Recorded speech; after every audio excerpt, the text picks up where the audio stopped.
How did you decide whether to re-enlist or get out? For me, it came down to a single phone call at midnight. My contract was almost up, and the Army kept dangling bonuses in front of me. 20 grand, choice of duty station, promotion potential. It sounded good on paper, but I couldn't shake the feeling that something was missing.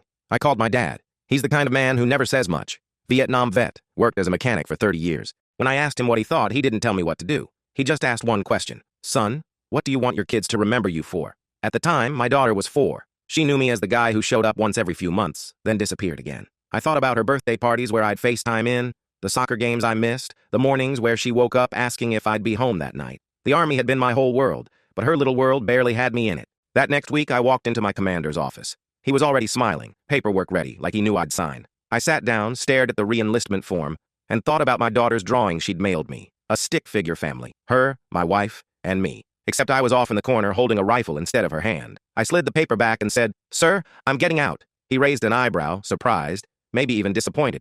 But for the first time in years, I felt light. I packed up my room, turned in my gear, and drove home with the windows down. When I walked through the door, my daughter screamed, "Daddy!" and hugged me like she was never letting go. That was the moment I knew I'd made the right choice. The Army taught me discipline, brotherhood, and sacrifice. But choosing my family, that was the mission I didn't want to miss. And it wasn't easy at first. Civilian life doesn't come with a manual. Bills pile up. Job applications get ignored. Some mornings I missed the routine, the 500 runs, the structure, the sense of purpose.